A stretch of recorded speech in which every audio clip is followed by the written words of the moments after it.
Bueno, ahí hemos visto parte de la historia de Arguedas. Hay que recordar desde luego que bueno, este trabajo no se hizo para la televisión, sino para conservar, ¿verdad? La historia viva de esta villa, ¿no? de la Ribera. Por eso quizá no tiene un formato especialmente televisivo, si es una sucesión de testimonios, ¿no, Fernando? Hombre, yo creo que si gusta, y claro que voy a decir yo como alcalde de Arguedas, es por la autenticidad. Yo creo que se ve a la gente contando, reviviendo sus recuerdos, su memoria, sus formas de vida, pues aquello un poco que nos hace ser como somos, desde las cuevas pues hasta el que iba a cazar a la Bardena o el que tenía que pasar semanas enteras como agricultor o como ganadero. Y hombre, desde el ayuntamiento, por un lado lo que pretendíamos es eso, es ganar, o sea, ganar desde nuestra humildad, somos un pueblo pequeño, pues ese orgullo de nuestra identidad, de nuestra forma de ser, de la cercanía a la Bardena, de las cuevas, de las fiestas, del encierro del Estrecho y demás. Y luego pues buscar esa trascendencia un poco hacia el futuro, hacia ahora. Y hombre, el que a la vez que hemos hecho este recorrido del patrimonio inmaterial haya coincidido con el 50 aniversario de las cuevas, yo creo que la ha potenciado, porque sí que tanto entre los cuevanos y cuevanas, la gente que vivía y las familias que vivían ahí y el resto del pueblo, pues yo creo que nos ha permitido un poco creernos que tenemos algo que enseñar, que mostrar a la gente, que la gente no viene porque sí, sino porque viene algo que tiene un valor, y eso yo creo que es algo importante. Claro, desde luego las cuevas de Arguedas nos va a permitir charlar mucho acerca de esto y de lo que ha supuesto también, ¿no? El hecho de vivir en cuevas, de desarrollar la vida de esta manera, ¿no? A lo largo de la historia seguro que la percepción ha cambiado y mucho. Me ha llamado mucho la atención, Fernando, lo relajados que están los personajes, ¿no? Las personas de Arguedas que han querido participar en este reportaje, en este documental. ¿Cómo se ha logrado también generar ese clima de confianza para personas que quizá, bueno, inicialmente podrían pensar que no tenían tanto que contar? Llama la atención lo tranquilos que están y cómo lo cuentan. Bueno, en principio, cuando a una persona mayor le pones una cámara delante, tiene la tendencia a sentirse nerviosa. Por eso, una de las cosas que se hace es poner la cámara con la debida antelación, tener una conversación con esa persona. Es decir, todo lo que son estas entrevistas tienen un proceso en el que se empieza con los propios ayuntamientos estableciendo los temas importantes que no hay que perderse. Y en esos minutos previos en cada entrevista, una de las cosas que haces es tomarle el pulso a esa persona, saber de qué temas puede dar más juego y de cuáles no. Y eso hace que esos primeros minutos de nerviosismo los pasa cuando no se está grabando. Exacto. Y luego otra cosa que es muy importante, cuando a una persona le vas a grabar, le tienes que hacer sentir que esas cosas que te va a contar son cosas que a lo largo de su vida, por la edad que tiene, las ha contado cantidad de veces. Que se las a los sabe de hijos, memoria, a los nietos, ¿no? a los amigos, en el bar, las ha contado cantidad de veces. Sin embargo, de todas esas veces que las ha contado, ¿qué queda? ¿Qué recuerdos quedan de todas esas veces? Pues alguno puede tener algún recuerdo de algo, pero... Sin embargo, ahora cuando lo va a contar delante de la cámara, él toma conciencia de que es ahora cuando eso va a quedar realmente guardado para siempre. Es decir, detrás de esa grabación que se hace, detrás de esas grabaciones que hemos visto, lo que hay después es una política de salvaguarda, de conservación de todos esos recuerdos, de tal manera que está previsto que dentro de 50, 100, 200 años, todo ello se siga conservando. Y ya no contado de que una vez me dijo uno que su padre que... No, no, te lo cuenta directamente, te lo cuenta directamente el protagonista, y eso tiene un valor especial. Llama la atención la ilusión, ¿no?, que ponen en el relato muchas de las personas, la naturalidad absoluta. Bueno, con tu interés como entrevistador, de alguna manera están descubriendo ellos que eso que cuentan resulta que es importante. Ha venido alguien de no sé dónde que dicen que si la universidad pública, que si tal, vienen aquí a preguntarme por esto. Y por eso ya de entrada lo cuentan con esa ilusión de hacer partícipes. Y luego la realidad es que realmente es importante. Eso es lo que tenemos que darnos cuenta. Realmente es importante. Es como si nos estuviésemos mirando al espejo. Ellos se dan cuenta de todo eso que han vivido, del valor que eso tiene y de cómo hoy todo eso, para nosotros, las generaciones siguientes, son referencias de vida. Exacto, bueno, de personas además que vivieron, por ejemplo, en un ambiente de muchísima más austeridad que lo que nosotros conocemos, ¿no, Susana? Sí, claro. Yo creo que oyéndoles, claro, uno se da cuenta de lo que ha dicho antes Fernando, que los modos de vida y de la vida cotidiana de las personas durante siglos ha sido bastante parecida, independientemente, bueno, de las épocas históricas, de los conflictos o bueno, de las situaciones que cada territorio por las que cada territorio haya pasado. Independientemente de eso, las formas de vida pues no han cambiado en muchos aspectos sustancialmente, no ha habido durante siglos muchos avances. También lo decía, por ejemplo, Julio Caro Baroja, que cuando recordaba el Madrid de su niñez, decía que claro, que en los últimos años se había producido muchísimo más cambio, igual en 25 años o en 50 años que en los 500 anteriores. Entonces, bueno, eso sí que es muy perceptible, porque además, bueno, tampoco son personas mayores, pero digamos que tampoco han pasado muchas generaciones, ni muchísimo menos, probablemente pues 1 o 2 generaciones, pero ya la sociedad, el mundo actual, tal y como lo vivimos, es que poco tiene que ver. Sol, ¿y qué ha supuesto esto en el pueblo, en el día a día, ¿no? En el hecho de que, bueno, pues personas que algunas, bueno, pueden ser personas tímidas, vemos muchas gentes, ¿verdad?, procedente del norte de Navarra, que contrasta bastante, ¿no?, el carácter de algunos hombres, sobre todo frente al desparpajo quizá de la mujer ribera, nos llama mucho la atención. Pero bueno, ¿qué supone, ¿no?, en el día del pueblo, cuando habéis proyectado precisamente este documental, cuando estas personas se han visto y han visto a otros, ¿no? ¿Qué ha generado, qué clima generan Arguedas? Pues en un primer momento pudo haber cierta reticencia por algunas personas y tal, pero en general apertura y sobre todo porque el ponerlo y proyectarlo desde el espacio cultural o todas las otras actuaciones que se han ido haciendo este tiempo, lo que ha hecho sobre todo es poner en valor esa vida, esos recuerdos, esos espacios cotidianos que para ellos eran de tan cotidianos, no tenían como importancia, sí, y de repente cobran importancia a los ojos de los demás, ¿no? Y eso pues enorgullece, claro, y sobre todo hacer partícipe al resto de esos pequeños recuerdos, ¿no? Claro, ¿y los más jóvenes qué dicen en Arguedas? Los más jóvenes pues es curioso porque hay como un salto generacional en todo este cambio que ha habido en estos 50 años, ¿no? Porque están desde las generaciones que ya han jugado en esos espacios, por ejemplo, en el entorno de las cuevas, pero como cuevas vacías, y han testimoniado estas experiencias de juegos con su visión, por ejemplo, en una exposición fotográfica, como es el caso de Julio Irisarri, Sí.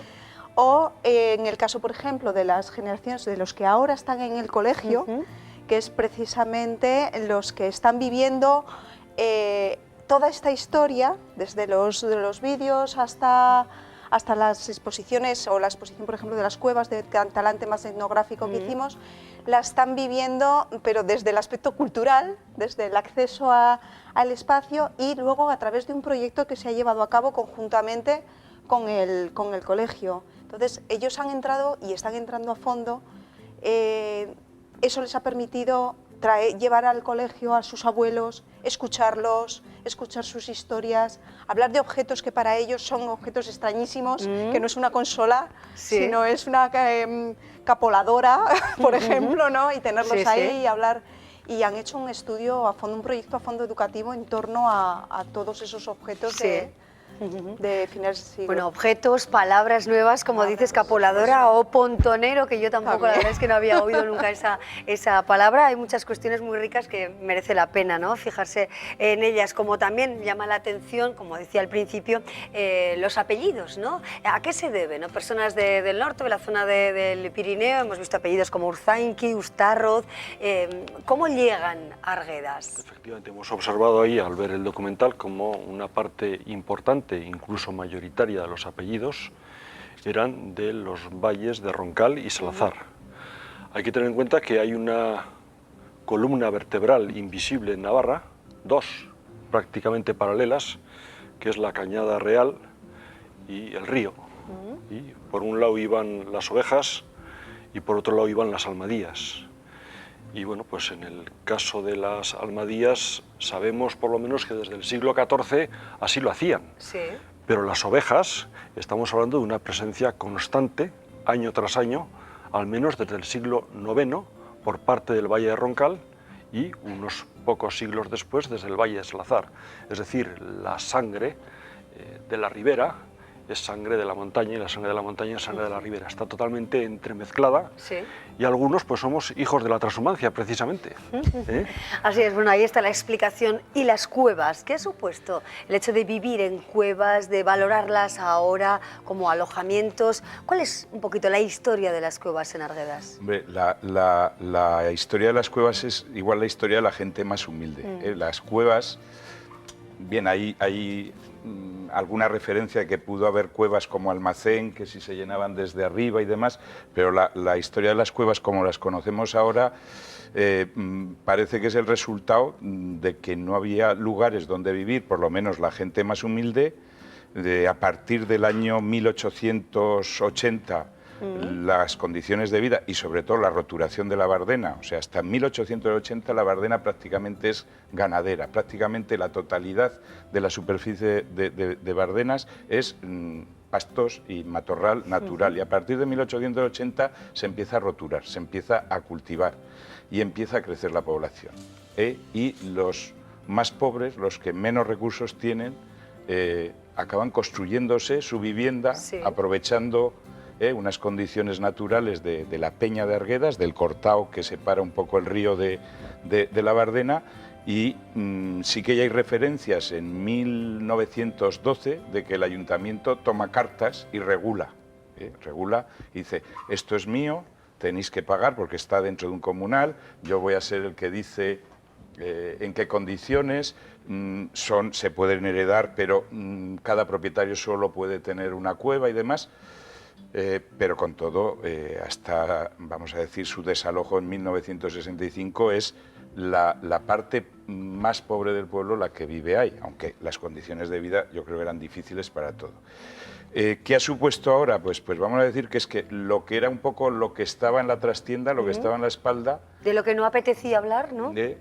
incluso con el régimen de Franco, claro, se desalojan porque es algo que se quiere esconder, que se quiere cambiar, pero que también fundamentalmente que lo que quieres es que no se vea. Y se construyen las casas baratas, las chantreas. De hecho, los vecinos, los cuevanos y cuevanas, pasan de las cuevas a un barrio de la Chantrea, como aquí en Pamplona, Sí.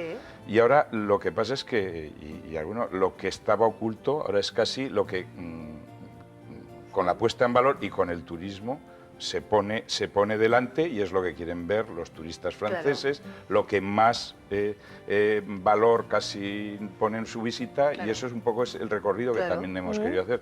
Lo que he comentado, el orgullo por un lado y la puesta en valor pues para otras actividades como puede ser el turismo. Uno de los grandes atractivos, ¿no, Susana, de esta localidad, precisamente con la atracción de muchísimos turistas de nuestro país y también de Francia principalmente, ¿verdad, Fernando?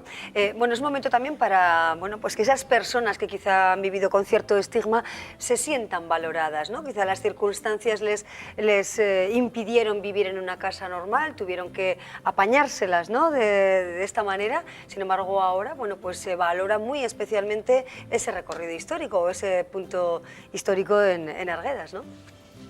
Sí, claro, parece un poco paradójico Sí. que precisamente lo que durante muchos años se ha tenido muy poco valor, ¿no?